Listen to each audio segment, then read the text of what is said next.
नमस्कार, AB star news देख रहे हैं आप और मैं हूं आपके साथ सोहन सिंह। वक्त हो चला अपना यूपी का, जिसमें बात करेंगे यूपी की तमाम अहम खबरों की। शुरुआत करेंगे राहुल गांधी के मुद्दे पर कांग्रेस कार्यकर्ताओं के प्रदर्शन से जुड़े खबर के साथ में। दरअसल राहुल गांधी के डिस्क्वालिफिकेशन और अदानी मामले को लेकर कांग्रेस का प्रदर्शन लगातार जारी है। बीजेपी सरकार की नीतियों के खिलाफ मथुरा में भी कांग्रेस कार्यकर्ताओं ने प्रदर्शन किया और सरकार के खिलाफ जमकर नारेबाजी की।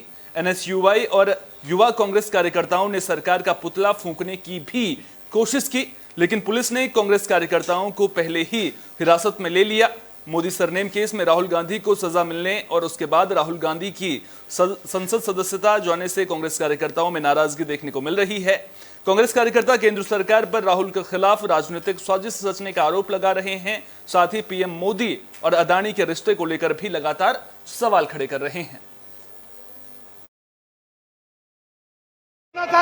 जो लोकतंत्र को खत्म कर रही है मोदी सरकार, उसके खिलाफ यूथ कांग्रेस एनएसयूआई का संयुक्त प्रदर्शन का प्रतीकात्मक पुतला दहन था, जहां पुलिस जब ये डरते हैं, पुलिस को, ईडी को, इनको आगे करते हैं। यहाँ देखिए प्रदेश अध्यक्ष जी और इनको खींचा जा रहा है।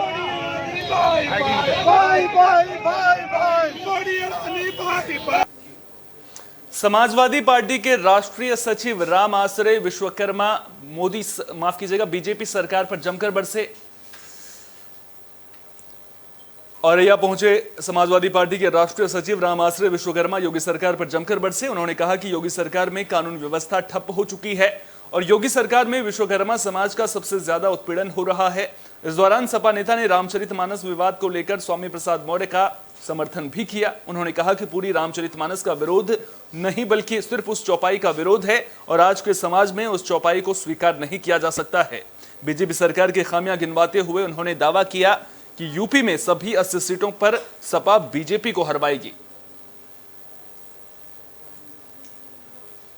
सपना में हिंदुस्तान में माननीय नेताजी के राजनीति के विरासत से अखिलेश यादव जी उस मूवमेंट को चलाने का काम कर रहे हैं। इसलिए दलित समाज बहुत बड़ी संख्या में समाजवादी पार्टी से जुड़ रहा है। आप अपनी बात को सुधार लीजिए, ये आरोप आपका गलत है। स्वामी प्रसाद मौर्य ने रामचरितमानस की एक चौपाई पर सवाल उठाया था। वो है चौपाई की ढोल गवार सूद पसुनारी सकल ताड़ना के अधिकारी। इस पर क्यों रामचरितमानस का विरोध नहीं किया है? देवरिया में प्रशासन की बड़ी कार्रवाई देखने को मिली है। दरअसल प्रशासन को अवैध बालू भंडारण की शिकायत मिली थी। मामला बरहज तहसील क्षेत्र का है। शिकायत के आधार पर छापेमारी करते हुए प्रशासन ने छापा मारा। मौके पर मिली लाखों रुपए कीमत की बालू को प्रशासन ने सीज कर दिया है। जानकारी के मुताबिक खनन माफिया ने बिना लाइसेंस के बालू को डंप कर रखा था। प्रशासन की कार्रवाई से ग्रामीणों में आक्रोश देखने को मिला। प्रशासन कानूनी कार्रवाई में जुट गया है।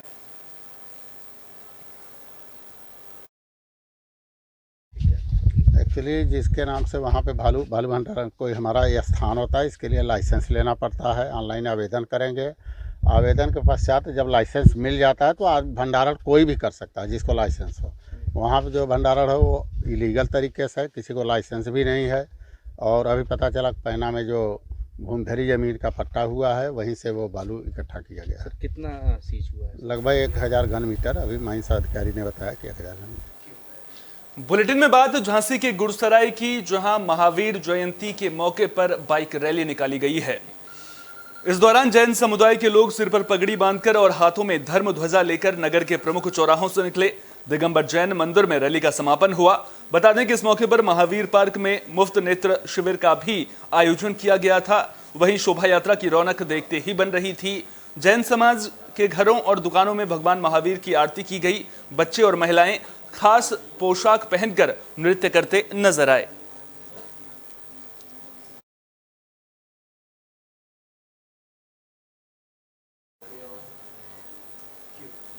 बात फर्रुखाबाद की, जहां एक महिला को दबंग से मजदूरी मांगना महंगा पड़ गया। मजदूरी मांगने पर दबंग ने महिला को चाकू मारकर घायल कर दिया। मामला कमालगंज थाना इलाके के रजीपुर का है। चाकू के हमले से महिला के हाथ में चोट आई है। महिला को इलाज के लिए सीएचसी में भर्ती करा दिया गया है।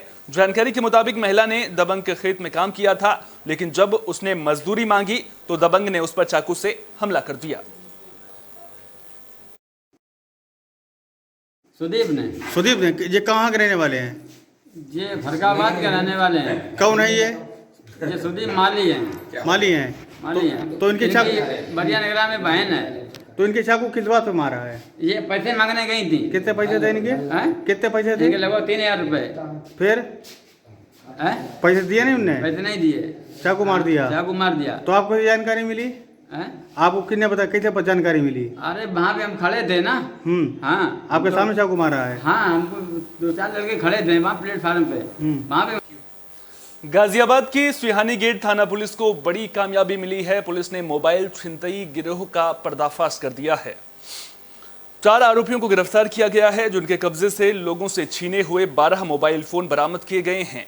जानकारी के मुताबिक ये बदमाश इतने शातिर थे कि न सिर्फ आसानी से मोबाइल को अनलॉक कर लेते थे, बल्कि उसका IMEI नंबर भी बदल देते थे। बता दें कि IMEI नंबर बदल जाने के बाद मोबाइल को ट्रेस नहीं किया जा सकता है।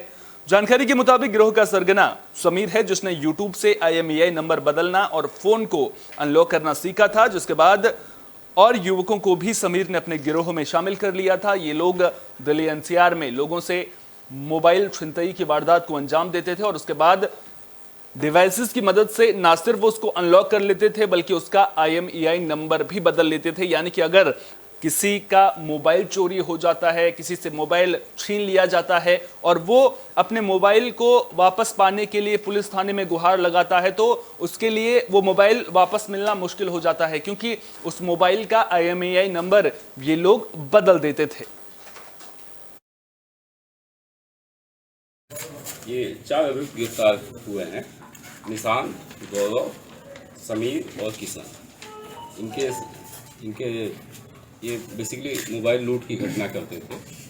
इनके साथ इनके पास से 12 मोबाइल, एक मोटरसाइकिल और एक तमंचा और एक चाकू और अन्य ये जो उपकरण हैं जिनके द्वारा ये मोबाइल का लॉक वगैरह तोड़ते थे, तो कंप्यूटर उपकरण, CPU और फिरोजाबाद में नशे के सौदागरों पर पुलिस का पहरा देखने को मिला है। पुलिस ने 4 तस्करों को गिरफ्तार कर लिया है।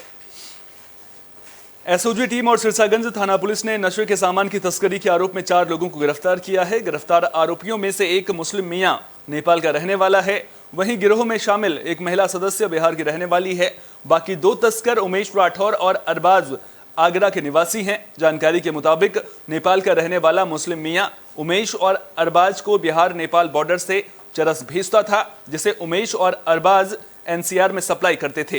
गिरफ्तार आरोपियों के पास से करीब 1 करोड़ कीमत की 9 किलो चरस बरामद की गई है। फिलहाल पुलिस गिरफ्तार आरोपियों से पूछताछ कर रही है।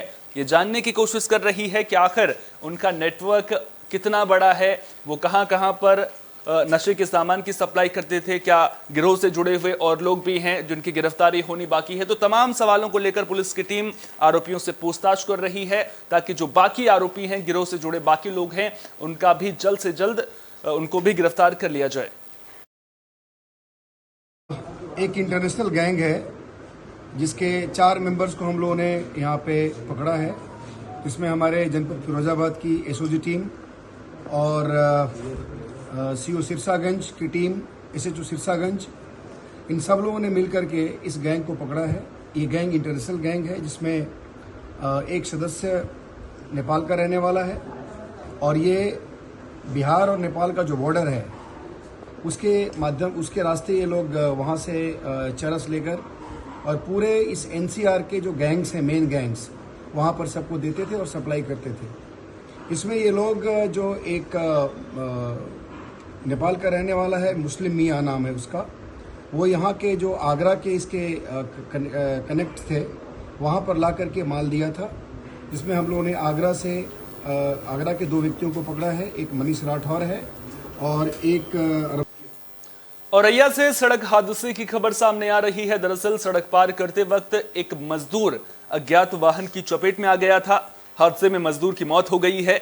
मामला दिबियापुर थाना इलाके के कंचौसी मोड़ के पास का है। इस घटना के बाद ग्रामीणों में आक्रोश देखने को मिला और ग्रामीणों ने मुआवजे की मांग को लेकर सड़क जाम कर दिया। मामले की जानकारी मिलने पर पुलिस की टीम मौके पर पहुंची और लोगों को समझाने में जुट गई, तो मजदूर की मौत का ये मामला सामने आया है। सड़क हादसे में मजदूर की मौत हो गई थी। उस घटना के बाद परिजनों का रो रो कर बुरा हाल है। वहीं जैसे ही लोगों को इस पूरे घटनाक्रम की जानकारी मिली, लोग सड़क पर इकट्ठा हो गए और मुआवजे की मांग को लेकर प्रदर्शन करने लगे।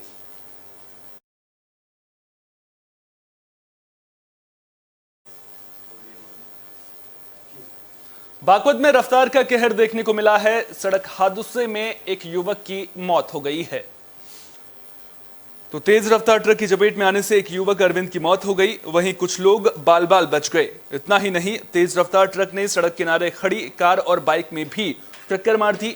वारदात के बाद आरोपी फरार हो गया। घटना के विरोध में ग्रामीणों ने छपरौली बड़ौत रोड को जाम कर दिया। मामले की जानकारी मिलते ही पुलिस की टीम मौके पर पहुंची। ग्रामीण आरोपी ट्रक ड्राइवर की गिरफ्तारी और परिजनों के लिए मुआवजे की मांग कर रहे हैं। घटना हुई जी, मैं अंदर घर से आया जी, लड़का वहाँ पे पड़ा था पीछे। कैसे हुआ, आगे क्या हुआ, क्या है जी? एक तेज वाहन था जी, ट्रक, बहुत स्पीड बता जी वो। हाँ जी, उसने पहले दो लड़के की साइड मारी, उसके बाद फिर एक बाइक थी जी, उसमें टक्कर मारी। फिर एक गाड़ी खड़ी थी जी, वो गाड़ी भगाई। उसके बाद मुझे एक खम्बा है सामने उनके घर के, उसमें टक्कर मारी, खम्बा तोड़ी थी जी वो। इतने हम यहाँ पे आए, इतने वो निकल गए। बुलेटिन के आखिर में बात उन्नाव की, जहां सड़क हादसे के बाद डंपर में आग लग गई थी।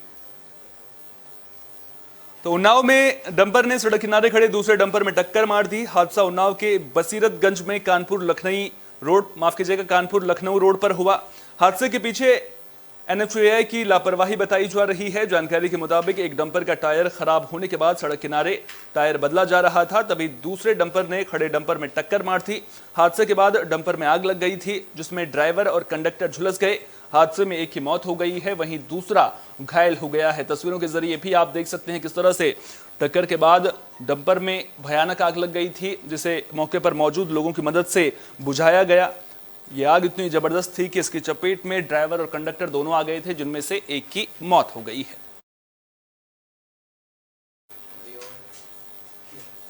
यूपी की खबरों में फिलहाल के लिए इतना ही। देश दुनिया की तमाम अहम खबरों के लिए बने रहिए AB स्टार न्यूज के साथ। फिलहाल दीजिए इजाजत, नमस्कार।